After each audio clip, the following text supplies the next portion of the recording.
కాళ్ళని ఇరికిచ్చారు, మేమైతే కొట్టలేదురా.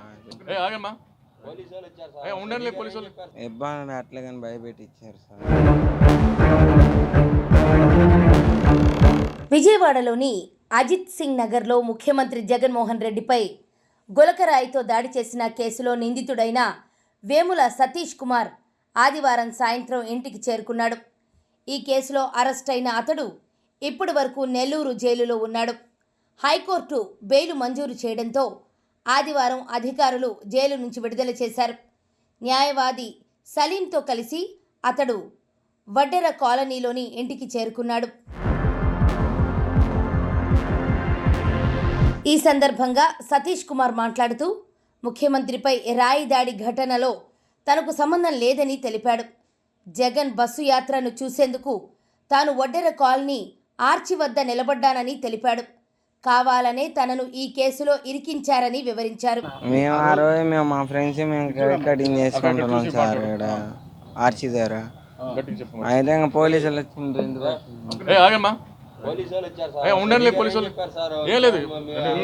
మాకు ఈ కేసుకి అయితే ఏం సంబంధం లేదు సార్. మేము కొట్టలేదు, మమ్మల్ని కాళ్ళని ఇరికిచ్చారు, మేమైతే కొట్టలేదు.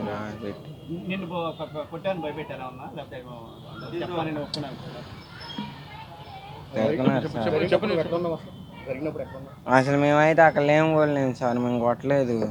మాకు ఈ కేసుకి ఏం సంబంధం లేదు, మమ్మల్ని కాళ్ళని ఇబ్బంది పెట్టలే కానీ భయపెట్టించారు సార్.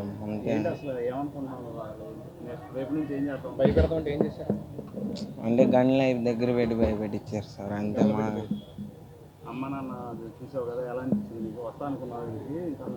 రాలేను అనుకున్నా సార్.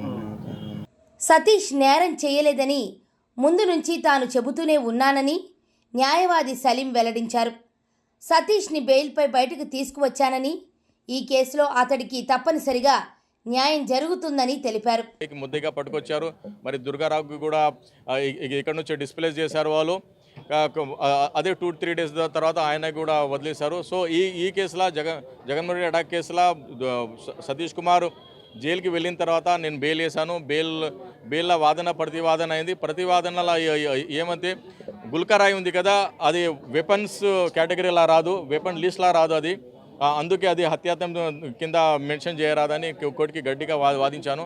మరి కోర్టులో కూడా పోలీస్ తీసుకొచ్చిన రిపోర్ట్స్ కూడా అతను ఓన్ స్టేట్మెంట్ ఉంది. ఆ ఓన్ స్టేట్మెంట్ బేస్ చేసి అతన్ని అరెస్ట్ చేశారు.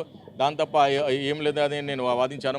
మరి జగన్మోహన్ రెడ్డికి సతీష్కి అసలు శత్రుత్వం కూడా ఏం లేదు. సతీష్ ఒక మామూలు అబ్బాయి, అతను ఎలిమెంటరీ స్కూల్ కూడా వెళ్ళలేదు. జగన్మోహన్ రెడ్డి ఎక్స్ సీఎం కొడుకు, ఇప్పుడు సీఎం. అతనికి ఇతనికి అసలు కంపారిజన్ చేసి అసలు ఎక్కడ కూడా శత్రుత్వం ఎస్టాబ్లిష్ అవ్వదని కోర్టుకి నమ్మించాను. మరి ఏముందంటే జగన్మోహన్ రెడ్డి అందులో బాధితుడు ఉన్నాడు. ఆయన 161 స్టేట్మెంట్ కూడా రికార్డ్ చేయలేదు. ఆయన విధి విధాన్ని గౌరవించాలి జగన్మోహన్ రెడ్డి. దాన్ని కూడా వైలేషన్ చేశారని నేను కోర్టుకి కన్విన్స్ చేశాను.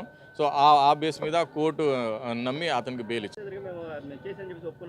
సార్ సతీష్ ఒప్పుకున్నా, సలీం ఒప్పుకున్నా, పోలీస్ దగ్గర ఒప్పుకుంటే అది చల్లదు. అది ఆర్టికల్ 20 క్లాస్ 3కి వైలేషను, మరి ఎవిడెన్స్ యాక్ట్ 25కి వైలేషను, ఎన్డీపీ యాక్ట్ 67కి వైలేషను. ఇప్పుడు నేనే చెప్తాను జగన్మోహన్ రెడ్డి మీద రాయి చేశానంటే అది నా మీద కేసు కట్టడానికి రైట్ లేదు. పోలీస్కి ఎస్టాబ్లిష్ చేయాలి. అది ఎస్టాబ్లిష్ చేస్తేనే అవుతుంది. అలా అయితే అందరు ముద్దాయి అవుతారు. సో రూల్ ఆఫ్ లా ఉంది, రూల్ ఆఫ్ లాకి ఫాలో అవ్వాలి. సో రూల్ ఆఫ్ లాకి వైలేషన్ చేశారనే కదా నేను ఈ కేసు మీద వాదించి అతను బయట తీశాను. ఇదిలా ఉంటే వేముల సతీష్ కుమార్ ఇంటి వద్ద పెద్ద ఎత్తున జనం చేరడంతో మఫ్టీలో ఉన్న పోలీసులు అక్కడకు చేరుకున్నారు. మీడియాతో మాట్లాడవద్దంటూ సతీష్ కుమార్ కుటుంబ సభ్యులపై ఒత్తిడి తీసుకొచ్చారు. దీంతో వారు భయపడిపోవడంతో న్యాయవాది సలీం జోక్యం చేసుకున్నారు. పోలీసుల చర్యలను ఖండించారు. దీంతో పోలీసులు అక్కడి నుంచి జారుకున్నారు.